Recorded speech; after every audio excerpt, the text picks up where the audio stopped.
सोलापुरातील पूर्व भागात माय डिनिम या ठिकाणी होलसेल दर रिटेल मध्ये उपलब्ध। 3 जीन्स मिळवा फक्त 1200 रुपयात आणि 3 टी शर्ट मिळवा फक्त 1000 रुपयात।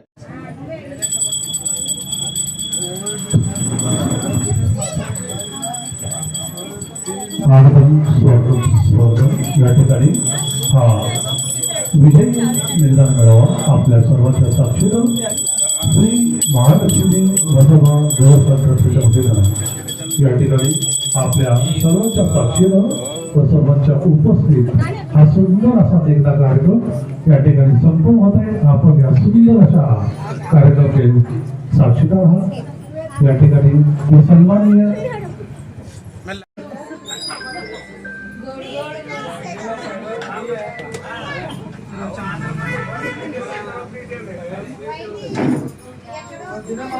मेरा अपना मंदिर है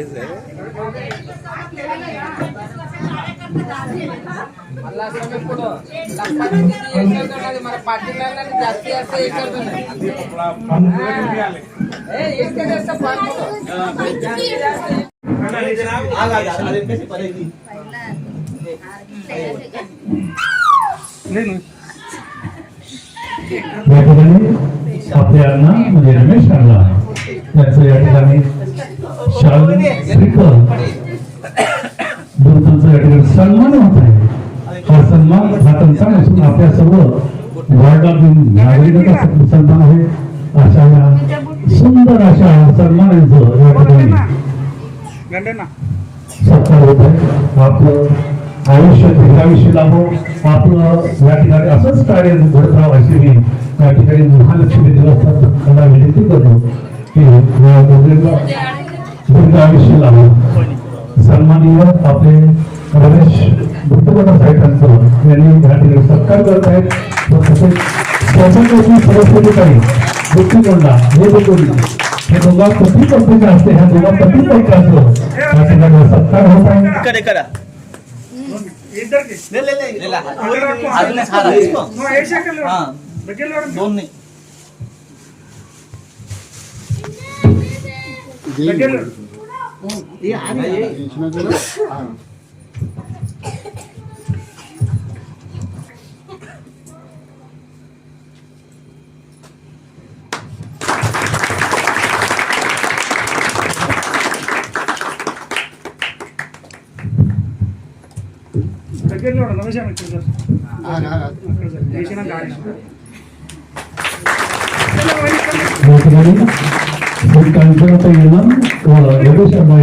सन्मान झालेला आहे।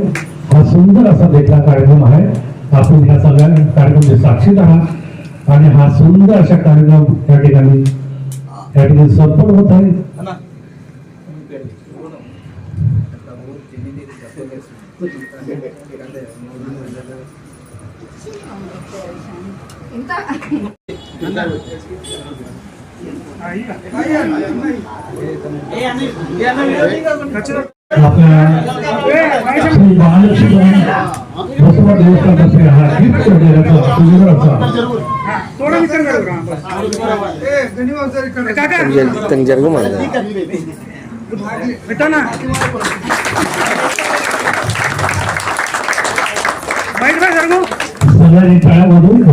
स्वागत करत आहे। रमेश अण्णाच्या घरामध्ये शोभेल असं गिफ्ट श्री महालक्ष्मी देवस्थान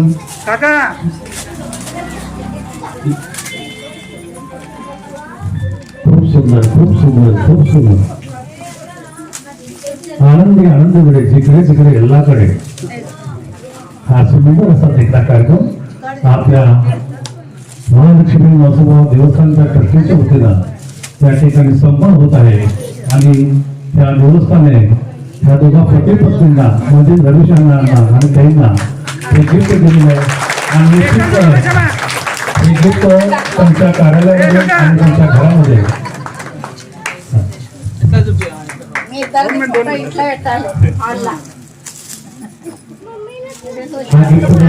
खूप आनंद झाला आहे। त्याने आपल्या हास्य मधून सगळ्यांनी आपली ही गिफ्ट आवडली असा एक सुंदर असा संदेश दिलेला आहे।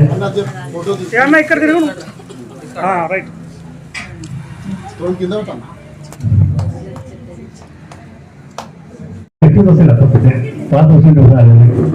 हा, असं हेक्टरी खंडाचं कार्य त्यांनी केलेलं आहे. मी सगळ्यांना विनंती करतो त्यांनी कृपया काळाबद्दल सन्मान करावा.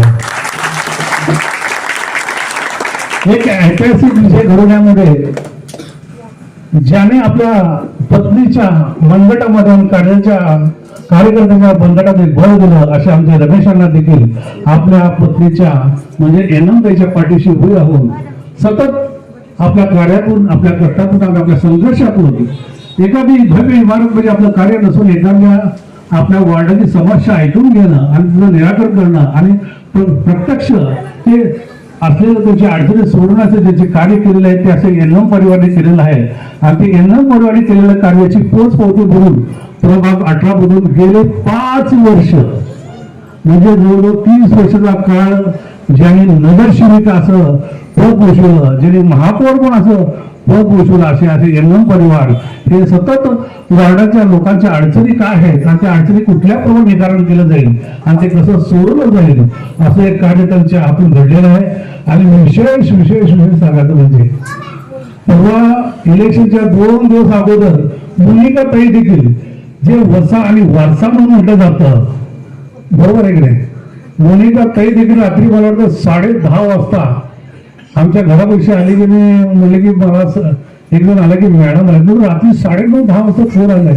बघतो का काय तर आपल्या एनएम त्यांची मुलगी मोनिका ताई हे देखील आपल्या आईच्या कर्तृत्वावर पोटावर पाऊल ठेवून एक म्हणलं जातं की आई वडिलांमध्ये जे गुण असतात ते आपल्या मुलीमध्ये उतरलं जातं. आणि त्याच पद्धतीनं तिनं आपल्या आईचा प्रचार करण्यासाठी या वार्डामध्ये प्रभागामध्ये फिरत होती. म्हणून मोनिका ताई आता हे टाइम किती झाले म्हणून 9, 9:30, 10 वाजले.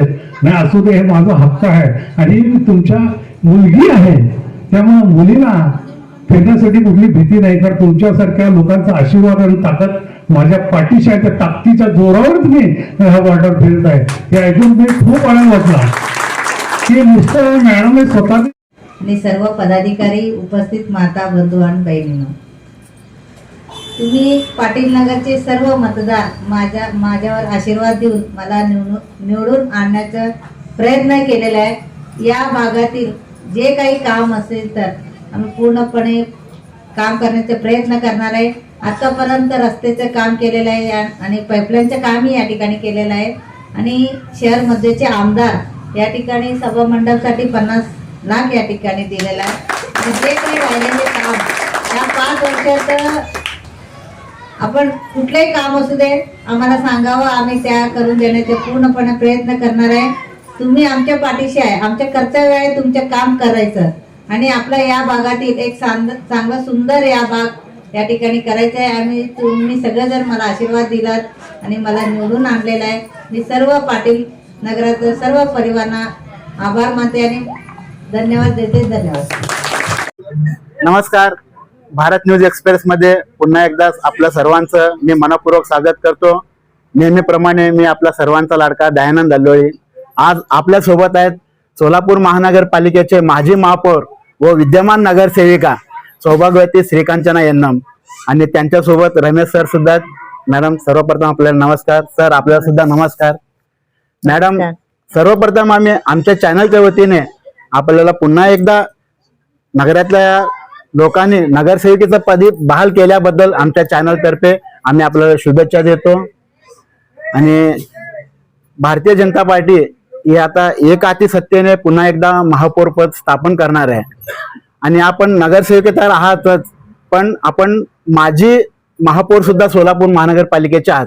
त्यामुळं आपल्या फक्त प्रभागापुरतं नव्हे तर संपूर्ण सोलापुराची आपल्याला जाण आहे. त्यानिमित्त आपण आपल्या वार्डासोबत सोलापुराचा विकास कसा साधाल?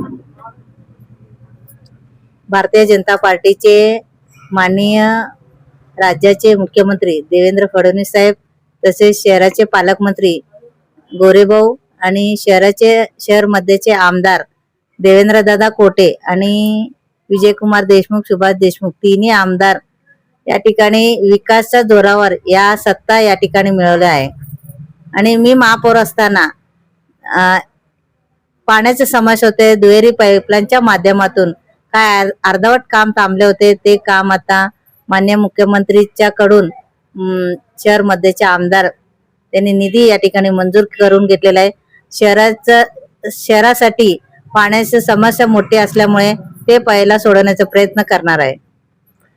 मॅडम, बीजेपीने कुठे तर निवडणुकीच्या अगोदर म्हटलं होतं अबकी बार 75 पार, पण लोकांनी एवढं भरभरून आपल्याला प्रतिसाद दिलाय पक्षाला की आता ते 87 जवळ येऊन टेपलंय. याचं श्रेय आपण कोणाला द्याल व कसे द्याल? कारण प्रत्येक पक्षात एक अजेंडा असतो. आम्ही इथपर्यंत टार्गेट ठेवलो, तिथपर्यंत पोचू तर बस झालं, आम्ही सार्थक पावलं. पण लोकांनी तर एवढं प्रेम बीजेपीवर दाखवलं, आपल्याला हवं होतं 75, लोकांनी दिलं 87. लोकांना विश्वास आहे बीजेपीचे सत्ता असल्यामुळे कामं होणार आहे.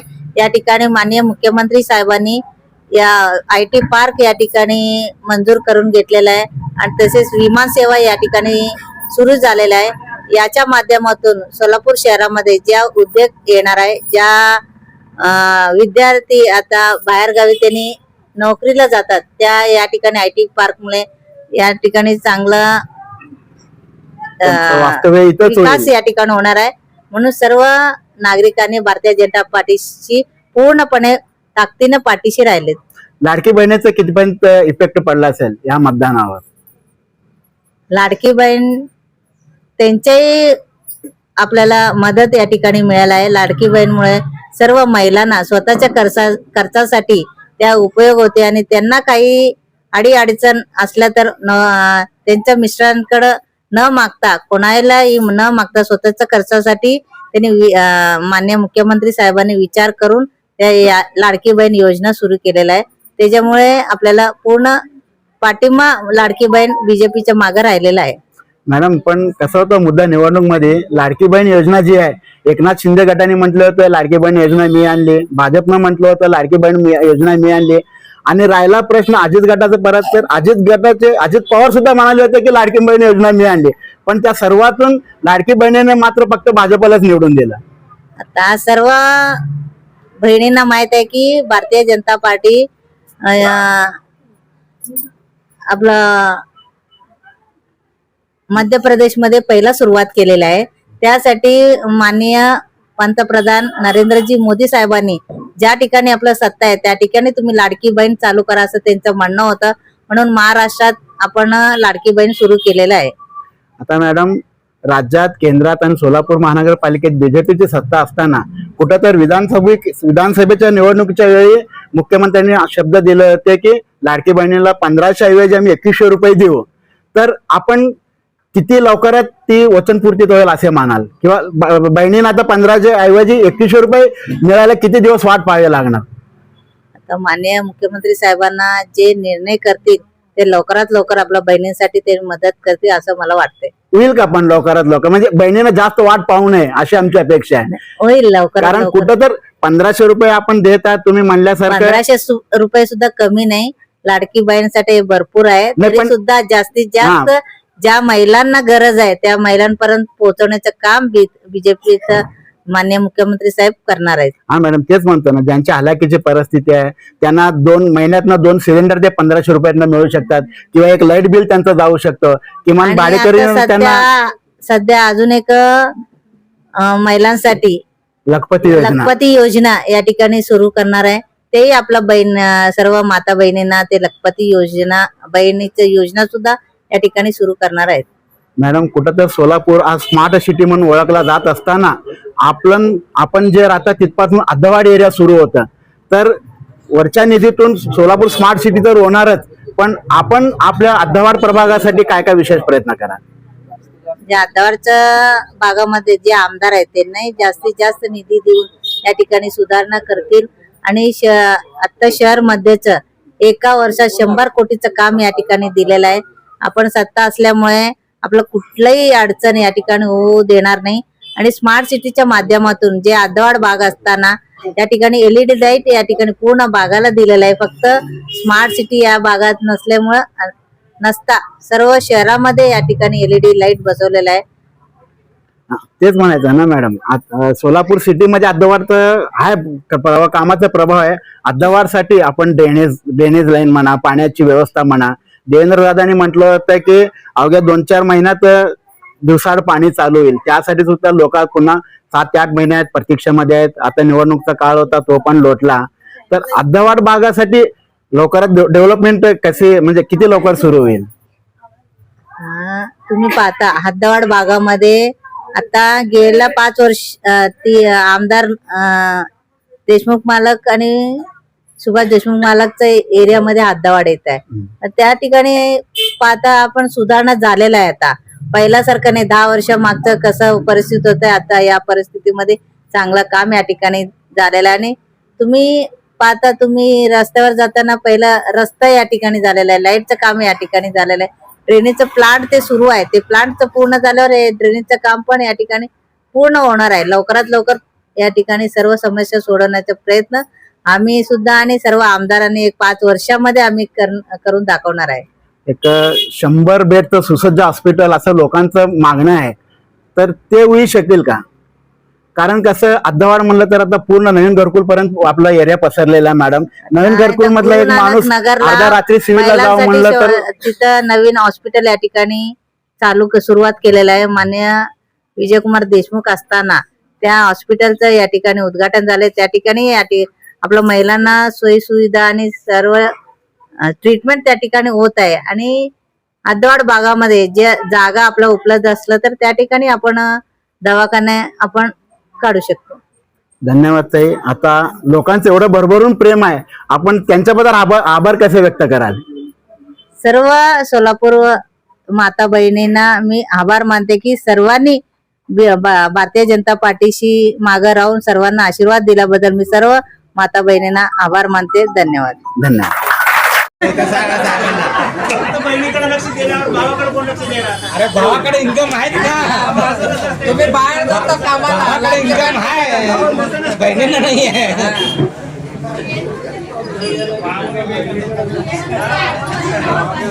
भावाकडे इन्कम आहेच की.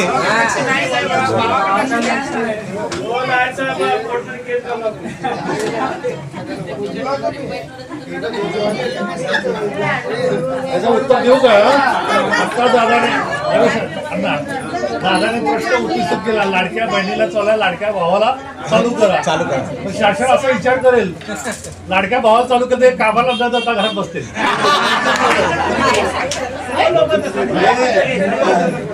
मग सगळ्यांना दिला की मग काम कोण देशाचा विकास GDP खाली उतरेल की? नाही, पाकिस्तान बांगलादेश सारखं लाडका बहीण भाऊ झाल्यानंतर लाडका मुलगा येणार. असं देश गेला की मग आपला देश मागास जाणार. बघा थोडा कसं